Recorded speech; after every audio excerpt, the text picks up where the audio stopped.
It's not any happier. It's- You just like that doghouse, don't you? I Yeah, do, like staying I in do. there. I don't have to listen to anybody or do anything. This is true.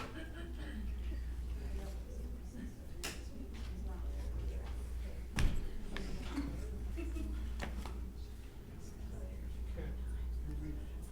Thank you. Dadgummit.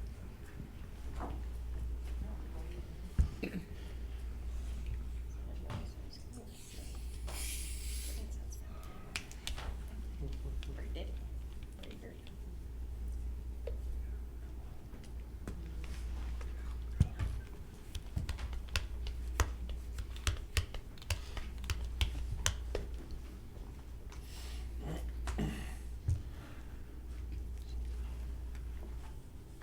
Funeral mourner in here, say something, Casey.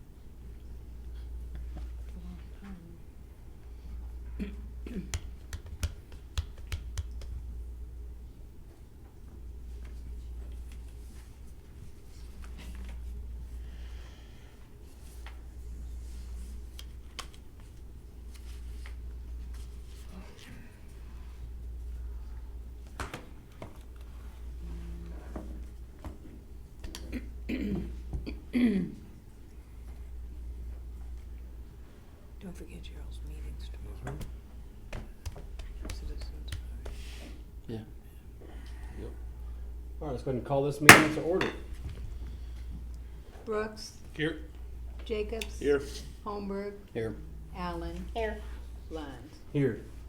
Approval of minutes. Move to approve. Brooks, Yes. Jacobs. Yes. Holmberg, Yes. Allen, Yes. Lund. Yes. Adoption of agenda. Move to adopt. Brooks, Yes. Jacobs. Yes. Holmberg, Yes. Allen, Yes. Lund. Yes. Moving on to item 5, first and second reading ordinance. Item 5.1, an ordinance approving and accepting the final plat of Brentwood Plaza, Lot 2, a subdivision in the city of Warrensburg, Missouri, located at 800 North McGuire Street and 208 and 2010 East Russell Avenue. Mark?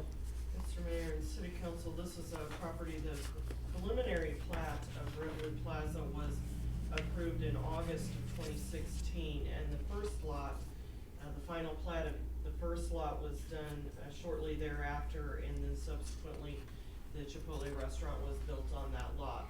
The second lot was in the preliminary plat, but was not a part of that final plat because it takes 3 lots and combines those into one lot, and all 3 lots currently have a structure on them. So there are 2 houses and then a commercial structure on the 3 individual lots. And once they become one lot, then you can only have one primary use, and so 2 of the structures need to come down before the plat can be recorded. So we're much closer in time to development of the lot now, and the applicant has submitted the final plat and is preparing in the coming months to take down 2 of those structures, so that it'll be ready for recording. At this point, they've made all the changes that staff has requested to the final plat that you have in your packet.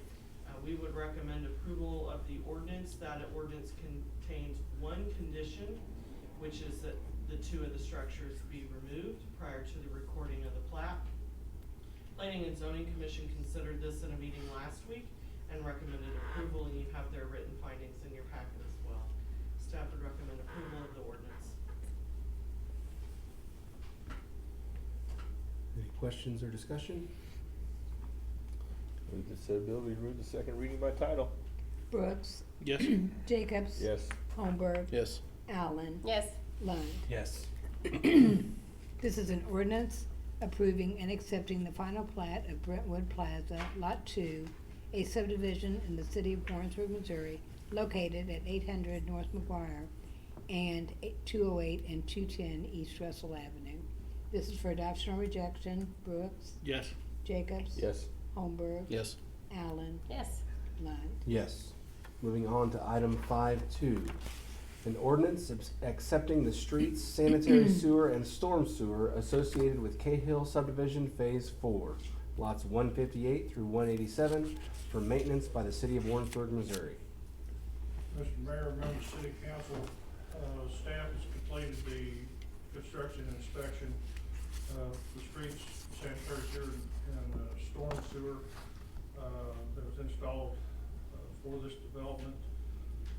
We have authorization from the Missouri Department of Natural Resources for use of the sewer. And we also have the street signs on order for the subdivision. So they will be put in place within the next month out there. Staff would ask the City Council to approve the ordinance as submitted. Thank you. All right, any questions for Slim or discussion? Would entertain a motion to second reading? Move said bill be passed the second reading by title. Brooks, Yes.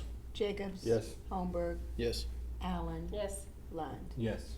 This is an ordinance accepting the street, sanitary sewer, and storm sewer associated with Cahill subdivision, Phase 4, lots 158 through 187, for maintenance by the city of Warrensburg, Missouri. This is for adoption or rejection. Brooks, Yes. Jacobs. Yes. Holmberg, Yes. Allen. Yes. Lund. Yes. Moving on to item 5.3. An ordinance authorizing the city manager and city clerk to execute a memorandum of understanding with the Warrensburg R6 School District for the School Resource Officer Program for the 2019-2020 school year. Mr. Mayor and members of the City Council, this is a renewal of our SRO MOU from last year. The only change this year is the addition of a fourth SRO as a corporal. This position will provide some direct supervision for the three SROs and give us an additional layer of field supervision. Since they report to the administrative sergeant, he isn't able to get out of the office as much. The school district agreed and the school board has approved the MOU. So they will be funding 75% of the salaries for all four officers, just like they have in the past. And so we only have to pay for them in the summertime. I'm happy to answer any questions that you all may have. I think it's awesome. Yeah. It's what I call money in the bank. Mhm. Yep. So we've got our, I don't know if you've seen some of the Facebook posts about our new SRO. He's doing a fantastic job, and I couldn't have been happier when I saw him down on the floor playing with a kid that was obviously upset. And, you know, again, I mean, I didn't ask him to do that. We didn't tell him to do that. That's just how they are. And when they have the heart for this job, it's amazing. So I was really proud of him.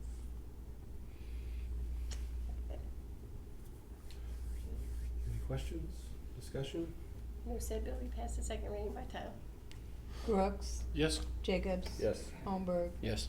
Allen. Yes. Lund. Yes.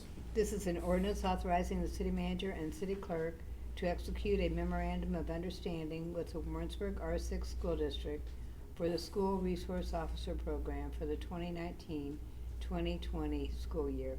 This is for adoption or rejection. Brooks, Yes. Jacobs. Yes. Holmberg, Yes. Allen. Yes. Lund. Yes. Moving on to item 6, other business. 6.1 is discussion of community capital projects prioritization, presented by Harold Stewart. So as we discussed in previous meetings regarding potential bond issues and capital projects, staff has spent the time to go through and kind of think about the future a little bit and what different infrastructure projects would potentially need investment by the public to continue to move the community forward. And staff has done a good job to try and go get some rough numbers as far as what some of these projects would do, and then I prepared a presentation kind of outlining out a little bit of some of the needs for them and some of the approaches to them. So we're going to talk about multiple projects here, those being the McGuire and 50 interchange. That would be the bridge project. That would be the project from probably about Cooper into Young Street.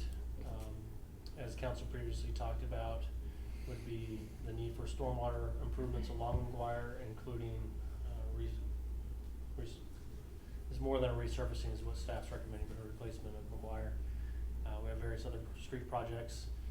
Also looking ahead about capacity, we did think about potential expansion of City Hall We've talked in the past about Fire Station 3 and a need for a new fire station. And we're talking a little bit about Young Street Corridor, a new idea with a community civic center, and then some other smaller projects. So going on with the McGuire 50 interchange. So this goes back several years in planning and discussion. A McGuire Street Corridor plan was completed in October of 2012. This assessed the needed improvements from pretty much the north end of town all the way to Route DD or Hell Lake Road. If you would like to see that full study, staff has that available in our office. I have a copy in mine, and Slim has a copy in his as well. When council got that report back, they did focus on the first phase 1A. A conceptual study report was completed on that in spring of 2016. That included some conceptual design and public input, and that's when the recommendation came back from the engineers. Again, this focuses on Cooper to Young Street and a full replacement of the bridge over Highway 50 with a converging diamond bridge that would increase capacity and improve safety through there. Again, the major issues here have to do with traffic capacity. The bridge just isn't designed for the volume of traffic that goes over it, so everything bottlenecks to it, and you'll see backups all the way down to almost Grover Street on McGuire going south, particularly at high traffic times of the day and the week. With the last bond issue that went to the voters, staff and council did try to improve this a little bit, and that's why we did the traffic signal upgrades of every traffic signal across the city to increase synchronization and increase staff's ability to control the timing of those lights. It's kind of having the effect that I think we anticipated, and that is everyone gets to the bottleneck faster, so you get to hurry up and wait. So it's working throughout a lot of the community, but it hasn't alleviated the issues at the bottleneck of the McGuire Bridge. Also remind council that in the study, one of the things that was identified was that the bridge height does not meet the federal minimum standard. So for clearance for semi-truck loads and those types of things, it does not meet the federal minimum standard currently. And what is that? I thought I looked on something on line 14 to 16. I don't recall the exact number, but I know there's about a foot difference. Did it meet the standard at one time and the standard changed, or? when it was probably constructed, it probably did, but Yeah, I well, think you the standards have changed. subsequent overlays of the surface below it, which raises it up too, so. And I believe a lot of that's outlined in that study. I think it's in the phase 1A study that was identified as well. Is this a two dual lane bridges, diverging diamond? Is that what the ballpark price is for? Or is it Well, single lane with turn signals? The concept was the conversion diamond, and then the existing bridge would remain, and they would build half, and then transfer traffic over, build the other half. And then when those two were done, they would demolish the old original bridge, if I remember the project. I think there was an But it was dual extra lane, right? exit off the highway or something, wasn't it? Did they have something like that? Yeah, there was whole concept design, and again, I have those concept designs in that study in my office, including full concept maps and everything else. Estimated cost is $17 million to complete that project. Well, last time we discussed this, staff did have a conversation with MoDOT and their ability to partner with us and help pay some of the cost. At that time, they did verbally commit $1 million towards the cost of the project. Again, they reiterated that this is not a high priority project to them, that they have many bridges across the state that are in worse shape, and this is not at the top of the list. Although that project has been identified as a top project in our Pioneer Trails Regional Planning Commission as a top project, that when state funds come available, that is identified regionally as one of the top projects needing attention. We did talk with council previously, several months ago, actually it's probably beginning of last year, about potentially applying for an INFRA grant. The INFRA grant is the federal replacement for what used to be called the Tiger Grant. It's typically an 80-20 match, 80% of the funds coming from the federal government, 20% from local.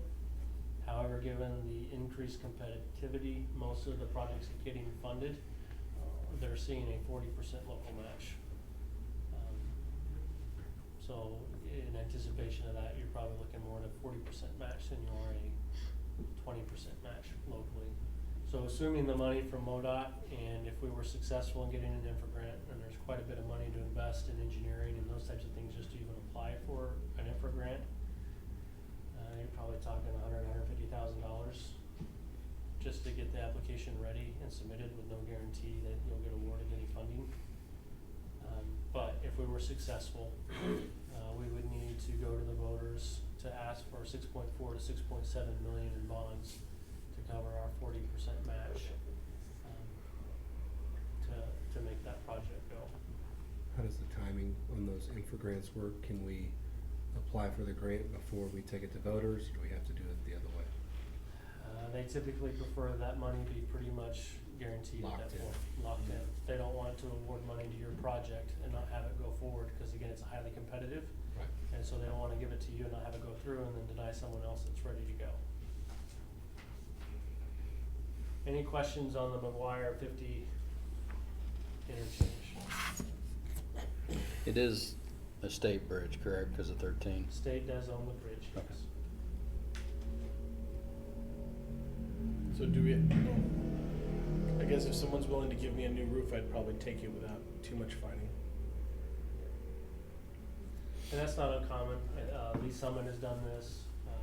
Harrisonville has done this, where they feel it's a critical enough infrastructure project to their community that they can't wait for MoDOT to do that. And so they proceed in a similar manner as this to replace that infrastructure so that their community can continue to grow and protect their future.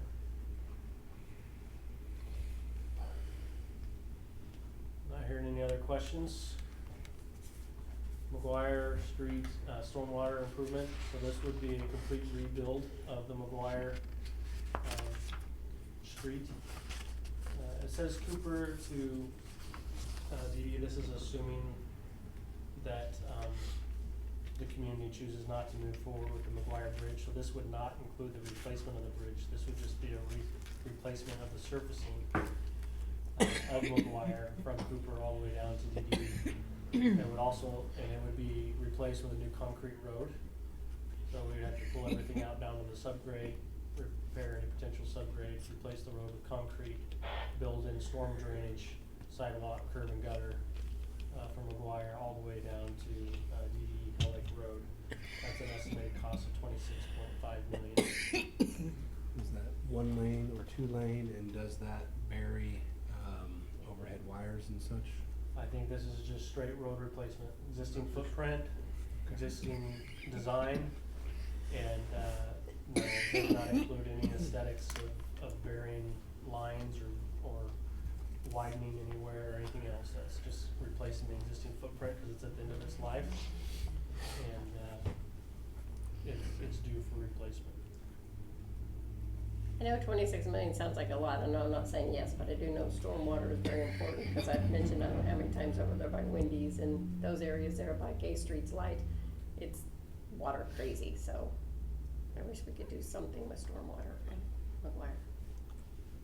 I'd love to see $26 million drop in our, with that beautiful road, even before the bridge, the roads would be great, and then maybe later do the bridge. As people come in our city once again, they see the roads and the condition they are. McGuire. Well, again, this is all open for discussion, so once I get done going through, then the council can talk about what's a priority and what's lower.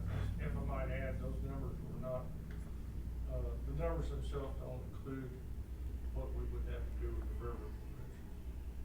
They're on the water. Gotcha. Does it include what now? Does They not do not include the bridge over the railroad on McGuire. Don't have any way of putting together, not knowing how that's constructed or what we have to have involved. So that'd be the bridge between Grover and Railroad Street on McGuire. Some other street projects that we looked at and talked about.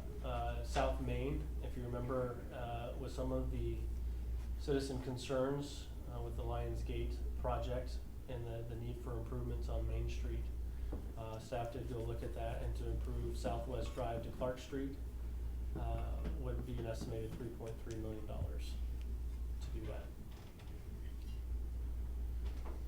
Cooper Extension, this would be connecting the current Cooper Street there next to where the Magnolia, or Garden Walk at Magnolia Ridge, Veterans Housing Development is going in. This would extend Cooper Street down into Hawthorne for connectivity through that, to potentially open that up for development and better traffic flow through that area. That's an estimated $750,000. I think the staff and the community have talked for many years about improving Pine Street, going west from downtown out to West Park, and in order to do that would be about $8.9 million. Montserrat Park Road, that would be over near Ridgeview Elementary, in that area going eastbound towards Highway 13. That road continues to deteriorate. Saw a lot more traffic and deterioration on it when the county was working on the improvements on DD Highway and bike trail, walking trail. So a lot more traffic went on that, and that deteriorated quite a bit. To replace the road inside city limits there would be about $950,000.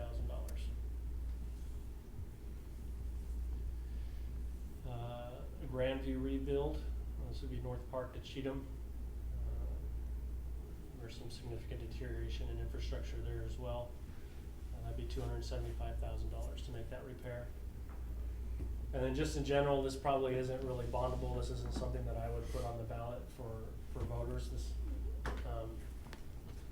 This is a really expensive maintenance project, but we did at least want to bring it to your attention that we need to make some headway in this area. But if you were to budget $1 million a year towards asphalt overlay funding, which we're currently doing $200,000 to $300,000 a year in resurfacing. Yeah, we did about 400,000 this last year. Okay. So, but if you were to do $1 million a year, that would be $10 million. Just to start trying to keep up with the deterioration of the roads and how many roads that we have through the community. And that would prolong the life, that would help keep away some of those future costs of a complete rebuild like we're having to consider with McGuire Street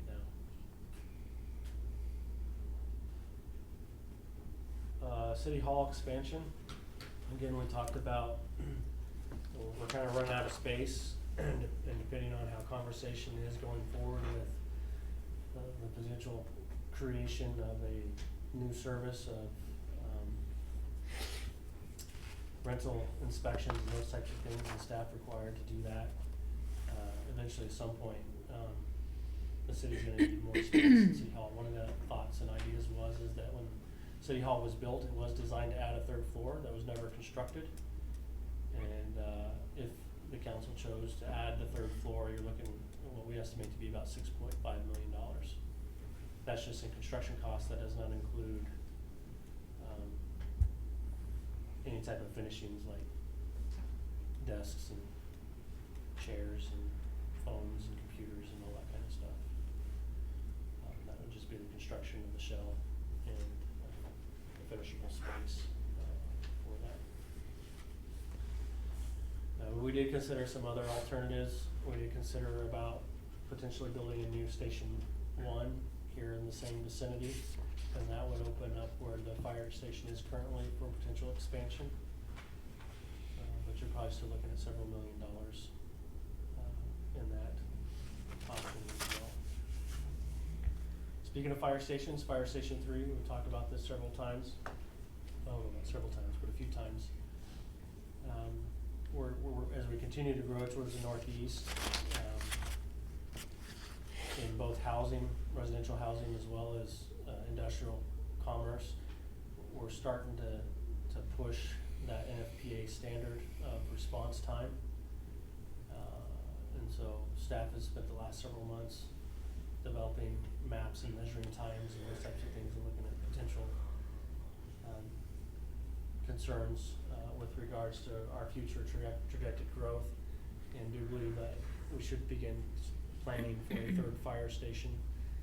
Again, another key concern is that if anything happens on McGuire that does not allow for the flow of traffic north and south, we would have no public safety on the north side of Highway 50 to respond to anything. A third fire station on the north side would give us that potential ability. In addition to the fire station, we would also probably encourage looking at building an emergency operations center, or an EOC, in that, as well as a community storm shelter.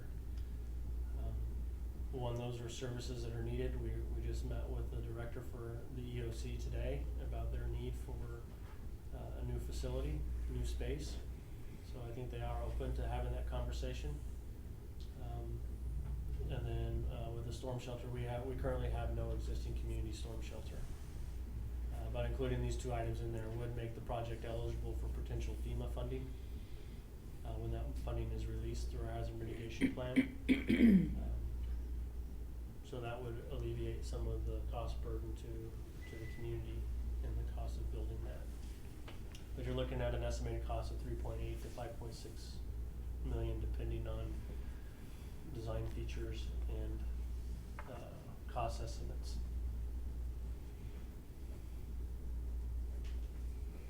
Young Street corridor, we have discussed this a little bit as well with the opportunity zones. We have a 10-year window with the federal guidelines and requirements to bring in additional investment in there, and whether or not we commission a revitalization study or concept design through that.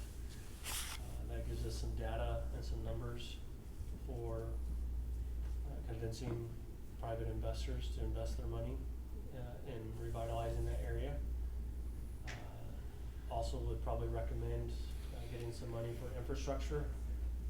This would include similar to what you did with your downtown revitalization, replacing aged infrastructure, whether that's streets, curb, gutter, sidewalk.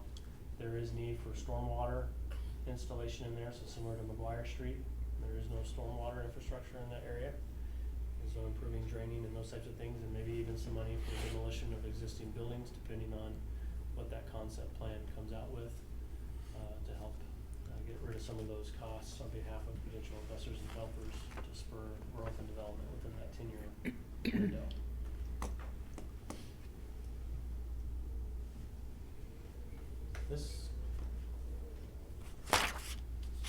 So, a couple months ago, there was some pretty good discussion on social media with regards to accessibility of family-friendly amenities and activities within the community. Based on that, Danielle and I had some conversations with staff regarding the potential need for a second community center. Our current community center is heavily used and sometimes hard to access due to use, and also just some of the amenities that the community could potentially need are not available in our current community center. It's over 20 years old, and it's been well maintained up to this point, although it's starting to show its age and is needing some investment and replacement of infrastructure as it meets the end of its life cycle. The concept here would be to create a community or civic center that would be a regional draw that would include some bigger amenities of an indoor water park, indoor playgrounds, potential bowling alley, public golf, laser tag, indoor fields for soccer and football, and a lot of other things. Obviously, this is all conceptual and ideas at this point. We have not commissioned any type of study. That's would require a lot of community input as far as what should be included and designed into that facility. But the main goal would be is to have it located somewhere in the community that is easily accessible to the community as well as regionally, and that would be a draw and include amenities that the community would like to see have here in our community, but for whatever reason the private sector has not been able to make work in our community. I did some research. I found a similar community that was built in Papillion, Nebraska, and theirs was about $40 million, but that also included a public library. This could or could not include a library, but so I ballparked that at 30 to 50 million. Obviously, that would depend on the features that you included in there and the complexities involved with the features included in that. Obviously, water and some of these things don't mix due to humidity, so if you include a water park, you gotta pay attention to your systems, so that your humidity doesn't cause other problems.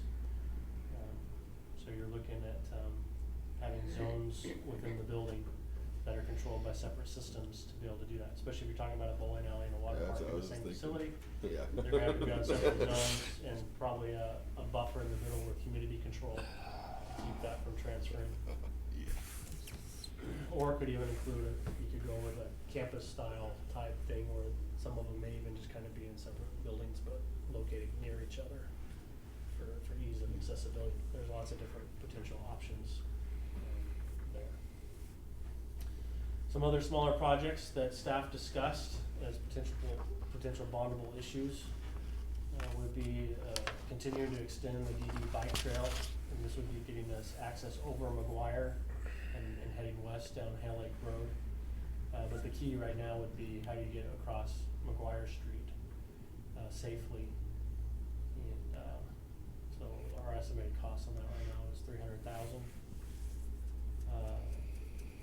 There's been some concern raised by citizens about the intersection of DD and Mitchell and its intersection and the need to be widened there. That project would be $750,000. This is a project I call the Colton Street Farmers Market / Public Space. So we budgeted in this year's budget to demolish the two buildings there on Colton Street that the city currently owns and uses as storage, given to failure of the integrity of the building and the roof. So we have the money for demolition budgeted, but to do some sort of public concept design there to make that a usable public space again. And whether you put a parking lot there or you put in a space for farmers market and food trucks and those types of things, we're estimating a cost of $180,000 to improve that section of the block. To return it back to public use as opposed to just an empty lot after we demolish the building. And then the final project would be On that one, out of curiosity, are you talking about paving it or bringing in like electrical utilities with that 180,000, or is, well, if you go with the design of allowing food truck access, yes, you would have electrical there for plug-ins and those types of things. You wouldn't have sewer connection, but you'd be able to provide power. So those food trucks could come in, or even if you had a space with like a small stage where you could have like public concerts and those types of things, you would have electrical outlets to plug into for equipment and those types of things. And that was included in some of those thoughts and cost estimate to improve that. The final project is demolition of two old wastewater facilities. We have one on the east side of town, again over by Montserrat and Ridgeview Elementary. Is an old city wastewater treatment plant that's kind of back in the trees, and then over near the animal shelter is the second one. I think those are starting to become a public safety hazard, and I think it would behoove the city to at some point move forward with the demolition of those, and the cost estimate to demolish both of those facilities right now is $150,000.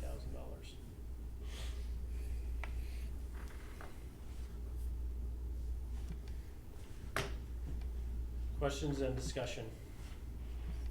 So a lot of money there. Yep. A lot of ideas.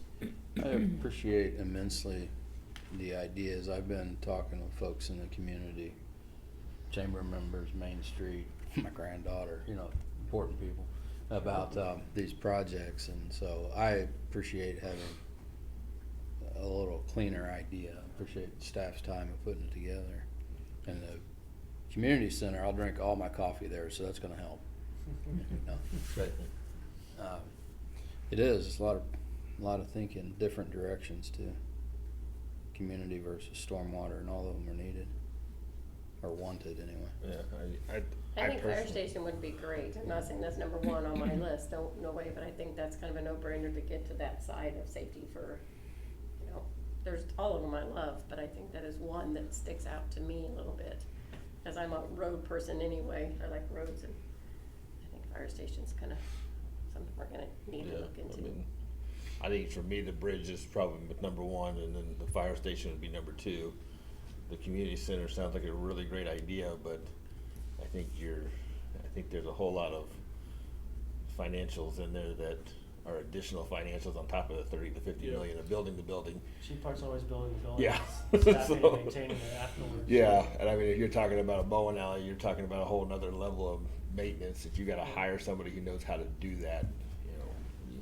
But again, I think with the military base and we're growing, and quality of life are key pieces to that. Oh, yeah. And again, we've heard quite a bit of public discussion Right. regarding the lack of availability of those types of things. And again, I'm just throwing a picture out there and starting the conversation. Ultimately, what ends up in that, if the community chooses to move forward, is, I mean, it may not include a bowling alley, I don't know. But at least opening up the conversation and giving the public an opportunity to have a meaningful conversation with community leaders about that. Quality of life will continue to need to be an asset, especially with Sedalia in the process of constructing their own community center right now. Currently, we've kind of benefited from about 60% of the staff and personnel stationed at Whiteman Air Force Base living in our community. Right. If Sedalia continues to improve in those areas, that trend can switch very quickly, and Sedalia will become the primary community for Whiteman Air Force Base as opposed to us. Mm-hmm. And so, I think it's a worthwhile conversation. Obviously, there is a lot to consider Oh, with yeah, that, but I think right. it's a No, very important conversation. Yeah, I definitely think it is. I mean, when you start, you know, listening on Facebook and stuff, that's the biggest complaint, is that there isn't anything for the kids to do. Now, I always say they're not looking for something to do either, so, you know. I have to second that, because it is, we have a lot to do. I do it with Robin on the fire station. I know that in my experience in industry, you know, a fire, especially in industrial area, is pretty big, and it's very important. And frankly, one time Rise had something that caught on fire, and having that fire department that close and sprinkler system were very key elements. So public safety is, you know, they're pretty important. It's not sexy, but I think the stuff that I lean towards is kind of the roads. I love having an indoor pool, especially the hot tub portion. But I mean, it's the roads, and it's the stuff that no one throws a party about that I think really is what we're responsible for. There's other sources that, you know, can create, you know, you can get together on Facebook and make a group to go, you know, hiking in Knobnoster or State Park or do the trails, but, you know, you're not gonna get a Facebook group that's gonna get together and be like, oh, let's resurface McGuire. Yay! You know? Yeah. So I think for lack of a better word, maybe the more adult decisions is to, I would think, focus on the roads. And For me, sometimes anyway. if the roads are good, we could maybe talk investors to coming in. If we had Yeah. bad roads, you know, they're not gonna look at Warrensburg possibly. And roads save lives. Good roads save lives. They save people and property damage. They save their asset on many levels.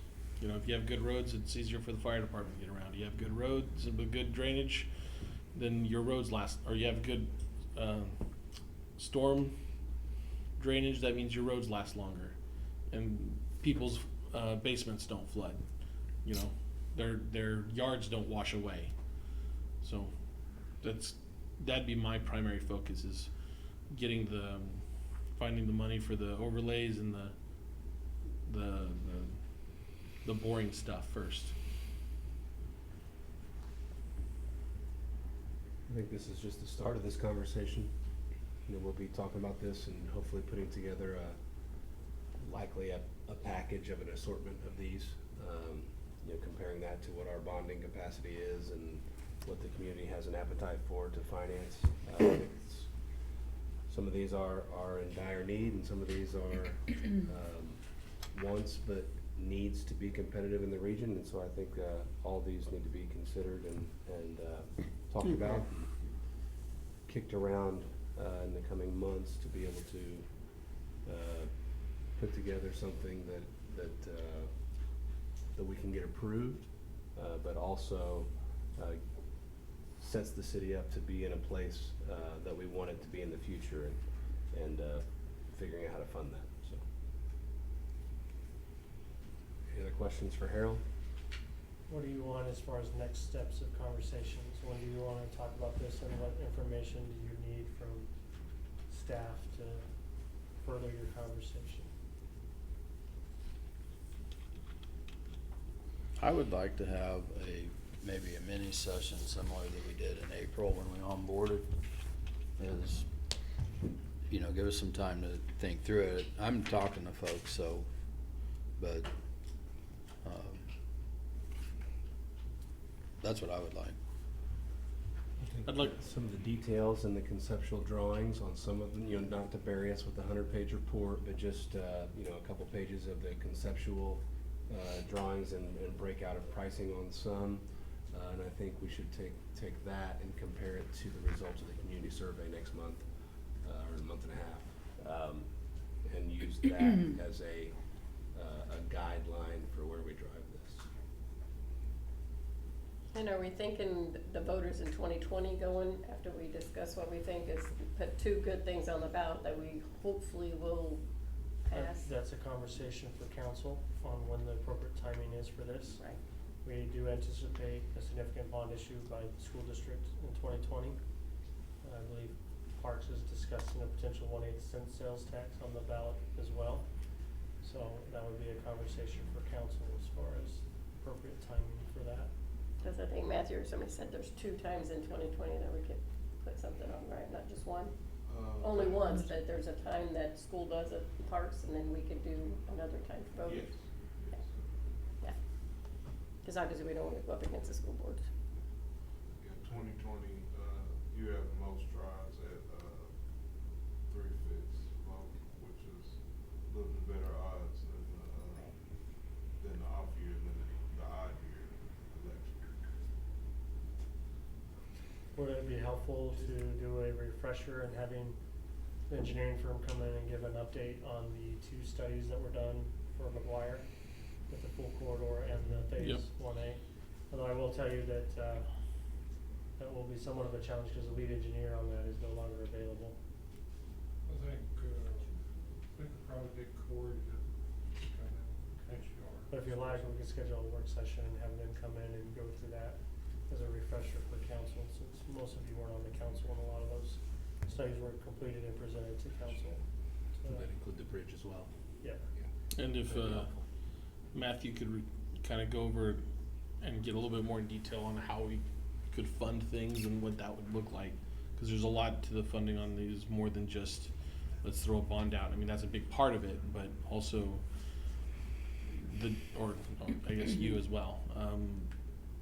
What federal programs might, or what federal money might be out there, or state money that might be able to help us out on, because that would affect the end cost, and that, even asking for that has a cost in and of itself, so. Yeah. Outside of the bridge and the potentially the fire station, I'm not aware of any funding, state or federally, that would be available for Okay. any of these projects. Well, we know Rome wasn't built overnight too, so Sure. to budget for the next council in 5 years, 10 years, you know, Matthew could help, or anyone could help, what we could set aside for something that's important. It'd be nice to get it all done, but it's gonna take a while. Well, I can tell you right now, with the way the current budget is going and revenues, there's not gonna be any money in future budgets to set aside unless we start cutting services and positions to create that windfall. There isn't gonna be any unless sales tax takes a huge spike. And like you're gonna have any money to do any of these projects is through a bond issue and the voters increasing taxes to pay for it.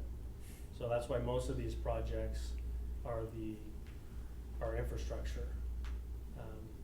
Obviously with the fire station, that does not include, vehicles or equipment, so that cost does not include a pumper truck to be stationed in the station. That does not include the staff and personnel associated with operating that third fire station. That is just the construction cost. So that one in the community center have ongoing staffing costs with it. The other ones, like the street projects, you have the construction cost, but once it's built, you have the maintenance costs. We're not hiring additional staff to staff them and run them and do those types of things. Without the voters approving raising taxes and giving us additional funds to do these types of projects, we're not gonna be able to do it unless we start cutting significantly costs and services for the city. But we will prepare that information that you guys have requested. We'll schedule another work session before the end of the year and try to get the engineers in to give you an update. And maybe we can get our bond counsel in to talk about the potential funding options for some of these projects. Any other questions for Harold? You guys got the direction you need? All right, item 7, appearances to the council not listed on the agenda. Anything back there?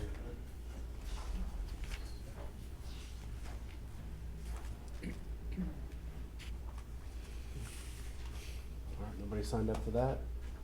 We have no mayoral appointments tonight. And item 9, miscellaneous matters from the mayor and/or city council. When, do we have a time frame that we're gonna bring back the discussion on the different lot sizes and stuff like that? Yeah, my plan is to do that next month. Okay. Staff is working on doing some research on that and getting that prepared. I would like to get that decided probably within the next month or two, because that could potentially affect the potential sale of the remainder of Lot 7 before the end of the year. Right. So it is something we're working on, and I do anticipate at one of the 2 council meetings in October bringing that back for conversation. Okay. May have anything else? All right, let's go to staff reports. City manager report? I think I've done enough talking this evening. I don't think I have anything over and above what's already in the city manager report in the packet. Matthew, finance?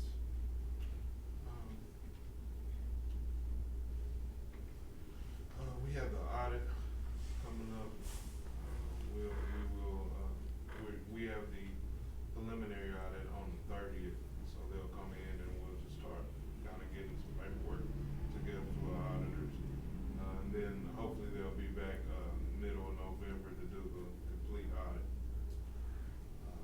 We also are still going through our Encode 10 upgrade. We had a little hiccup with the utility billing, but hopefully Tyler gets all that kind of straightened out. Then we'll be looking at having everything in Encode 10 in December. And then finally, our revenues have kind of evened out, and we're up about 0.85%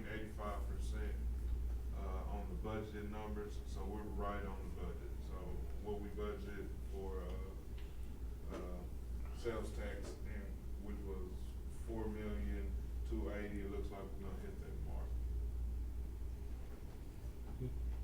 Barb? We have advertised the property maintenance code inspector position. We'll accept applications in October 18th. If you know anybody, this is your chance at housing, a chance, not B chance, a chance. Please encourage people to apply. Slip? Notice the interest of the public about the water company project on Gay Street. I've been pursuing that diligently, trying to get that work completed before Bird Fest. We are in hopes that some of the final segments will be in place on Gay between College and Holden. So they have their car show there. Contractors had some conflict with the asphalt company getting asphalt work done. They're working on concrete this week, trying to get that completed out, so that event can take place. Also, you'll see a lot of that area through there that has been dug out, barreled off. Those were locations for asphalt replacement that were prepped for work that was supposed to take place today, that did not. Asphalt contractors supposed to return Thursday. Cutting things very short, but I've been assured that it will be done one way or the other. Hope for good weather. Here. I just wanted to let you know we did shakedown tests tonight on video streaming meeting. So been watching you on my phone all night, and that seems to be working well. Cool. So we're up and running. Grand total price on that is 0. So we're doing that through YouTube. So it'll be working well. Cool, good, of course. All right, well, speaking of up and running, it is a busy time in the burg. We were looking at the calendar today and we were going through, and it looks like probably about the second week of December will be the next time we don't have something going on in the burg, and I'm sure there will be something planned before we get there. Jill is here, so she's gonna talk about the big Burg Fest, but I will tell you there is activities in our community going from 4 o'clock on Friday through Sunday afternoon. I would encourage everybody to follow our Facebook page, which is Visit Warrensburg. We share all that information. We make sure we include everybody. If they create an event, we add it to our page. We've been visiting all of the hotels, restocking them. There is not a single room available this weekend in Warrensburg. But what you're forgetting is that there's nothing to do in Warrensburg. I heard it on Facebook. It has to be true. I will never say those words, so you may have.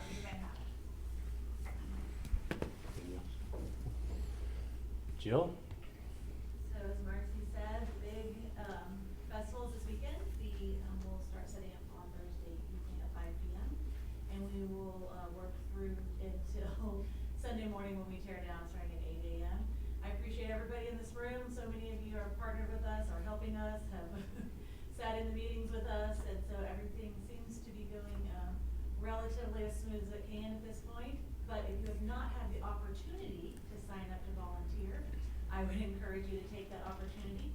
Volunteer, we have shifts as short as 2 hours, so it's really easy to volunteer and help out. It's UCM Family Weekend as well, and we have the big car show, so we expect easily several thousand people to be down at the festival this weekend.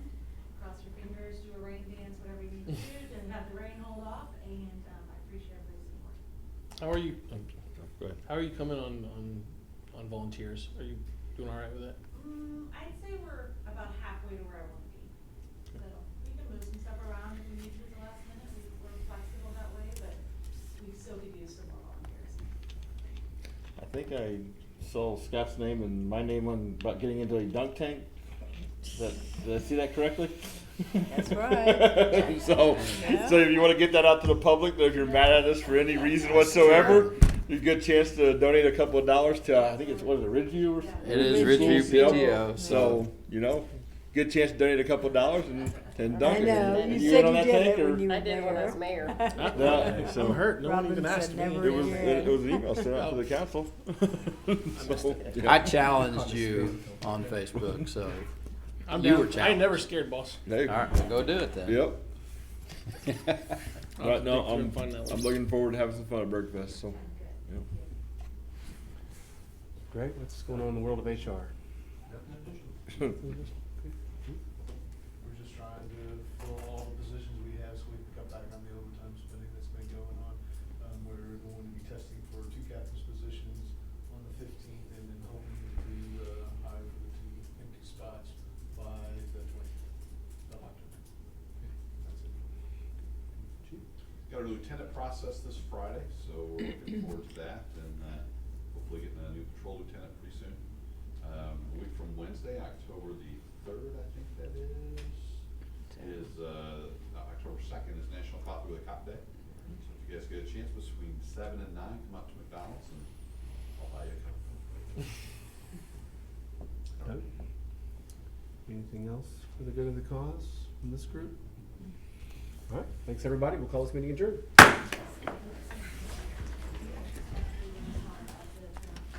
Where is that one? Where's what? The one we were just talking about. Yeah. Didn't you send that email out, Cindy? Not too bad. Cindy, did you send that email out? About the Richie. Yeah.